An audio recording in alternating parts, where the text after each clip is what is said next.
사무실이 있고요. 지난 한 10여 년 정도 이제 그 JCN 컴퍼니, 제가 속한 JCN 컴퍼니가 운영이 되어 왔고요. 저희 회사는 미국에 진출하는 기업, 기업 오너 아니면 기타 자산가들, 미국과 관련해서 비즈니스를 하는 그런 한국계 고객들의 미국 비즈니스와 관련해서 발생하는 법률, 세무, 회계 차원에서의 어떤 전문가 서비스를 저희 회사가 제공을 해왔고요. 거기서 저도 업무 총괄하는 역할을 하고 있습니다. 대부분의 여기 계신 분들이 미국 진출에 대해서 관심을 갖고 계실 텐데 좀 꼭 알았으면 하는 그런 내용들에 대해서 전달할 수 있는 그런 시간이 되었으면 하는 바람입니다. 네. 모든 어떤 업이건 간에 공통적으로 적용될 수 있다고 생각하는 것은 만약 미국에 진출하겠다, 그리고 또한 이게 어떤 현지법인, 디스트리뷰션 회사 정도의 수준이 아니라 거기서 창업을 하겠다라고 생각을 한다면 회사가 무거워지기 전에 시작하는 것, 결국은 무거워진다는 게 어떤 표현인지 아마 아실 거라고 생각하는데 그 전에 결정하는 게 적어도 법적인 면, 제도적인 면 그런 것들을 지킨다는 차원에서는 더 유리할 거다라는 거겠고요. 투자자의 입장에서는 우리가 미국 투자자를 감안한다라고 하면 프랙티컬하게는 반드시 미국 법인이어야 되는 그런 이유들이 있습니다. 그건 이제 얘기를 진행하면서 좀 더 구체적인 이유에 대해서 말씀을 드릴 텐데요. 그래서 투자를 받는 데 있어서 미국 투자자들을 염두에 두고 있다면 역시 미국에 진출하는 것이 좋겠다라는 말씀을 저희는 이제 블라인드라는 서비스를 운영하고 있고 지금 한국과 미국에 약 한 320만 명 정도의 유저를 가지고 있습니다. 저는 이 IT 업계에서 일한 지는 20년 정도 됐고요.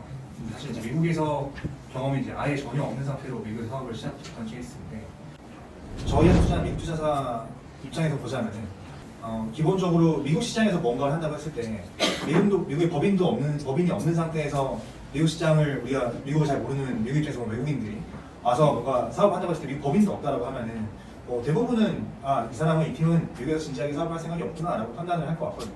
실제로 그런 케이스들도 주변에서 많이 봐왔었고 적어도 미국에서 사업을 하는 사업자라면 당연히 미국 법인이 아니라면 오히려 굉장히 뭔가 진정성에 대해서 의심받기가 쉽지 않을까. 미국 진출은 이제 왜 했냐고 물어보면은 하고 싶어서 했다는 게 사실 제일 큰 것 같아요. 그러니까 아까 말씀드렸던 것처럼 저는 미국에 대해서 전혀 몰랐고 아는 사람도 없었고 살아본 적도 없고 그다음에 심지어 처음에 이제 영어를 잘 하지도 못했고 그럼에도 불구하고 저희는 사실 꼭 미국을 갔다기보다는 글로벌 시장을 도전해보고 싶다라는 생각이 제일 컸었고 저희는 이제 직장인들의 목소리를 담는 커뮤니케이션 프로덕을 만드는 회사인데 그런 프로덕은 모든 사람한테 필요하다고 생각했었거든요. 근데 저희가 글로벌리 사업을 하려면은 어쨌든 글로벌 헤드쿼터가 제일 많은 미국에서 이제 1점 정도 이상의 유저들을 많이 모아야 이 회사들에 있는 다른 국가에 있는 지사들에서 트래픽이 나올 거고 그럼 이 사람들에 인해서 자연스럽게 다른 국가로 진출할 수도 있겠다라는 생각을 했었던 게 제일 컸던 것 같고요. 굉장히 저희 입장에서도 아주 자랑스럽게 생각하는 그런 고객사이죠. 14년도에 설립 이후부터 저희가 계속해서 같이 말하자면 성장을 같이 해왔고 성장을 지켜봐왔고 그러면 어떻게 했을 때 성공 확률이 높겠느냐 역시 나온 얘기겠습니다만 목적의식이 확실히 해야 될 것 같아요. 그렇다면 의욕에 대한 거, 그거에 대한 커미트먼트, 믿음에 대한 거 플러스 같이 할 수 있는 어떤 팀 구성이 확실히 해야 될 것 같아요. 좋은 어드바이저 잘 찾아서 나가는 거. 설립은 뭐지 많이 아시죠? 살바꿈하는 거예요. 리스트럭처를 하는 거예요. 단순히 미국의 현지법인 관계사를 만드는 게 아니라 우리가 미국 회사예요 라는 걸 프레젠트하기 위해서 리스트럭처 하는 것을 플립이라고 얘기를 하는 거고요. 아주 롱 스토리 숏 하면 한국의 투자자들, 한국의 이해 당사자들의 계약의 내용을 미국의 어떤 투자 계약서로 바꾸는 그 과정이 거의 구할이라고 보면 돼요. 법인을 세울 때 어떤 형태의 법인을 선택하느냐에 대한 의사결정을 내려야 될 것이고요. 그리고 실제 어느 주, 어디에 나의 어떤 피지컬 프레젠스, 실제 그 법인의 위치를 두느냐에 대한 것도 고민을 하셔야 될 것이고요. 법인 설립이 됐고, 주 어디에서 운영을 할 건지에 대해서 것도 결정을 했고, 또한 뭐 은행 서류라든가 이런 것들, 일련의 그 설립에 필요한 과정들이 다 마무리됐다고 하면, 이제 그 다음으로 고려해야 될 것들이 그 주요 임직원들을 고용하는 데 있어서 반드시 필요한 인플로이먼트 관련된 서류들을 준비하는 게 그 다음 단계로서 반드시 들어가게 되고 키 멤버들에 대해서 이제 영주권이 됐건 비밀 비자가 됐건 어떤 식의 옵션이 있을지에 대해서 고려하는 것도 반드시 들어가게 되는 겁니다. 의견 좀 격자이고요. 비전 이민 관련 지원을 하고 있습니다.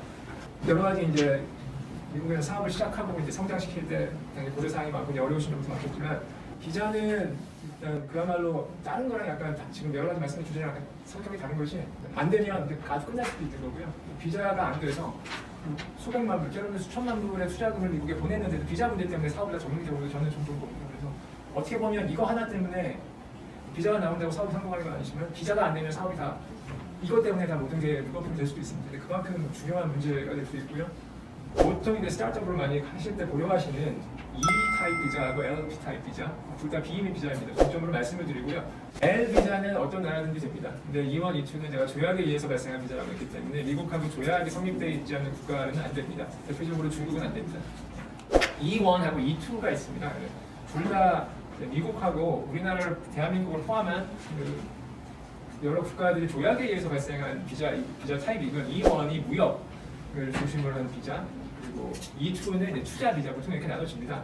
가장 표준적으로 그냥 정석이라고 할 수 있겠습니다. 이거 말고도 뭐 인턴이나 트레이니로 가서 하는 방법이 있고 뭐 여러 베리에이션이 있습니다만 가장 표준적인 방법이라고 할 수 있겠고요. E1, E2는 한국 국적인 회사 또는 개인이 신청을 할 수가 있고요. 일정 정도 투자를 해서 할 수 있는 게 E2, 그리고 무역이 현재 존재하고 있는 게 E1입니다. 디테일한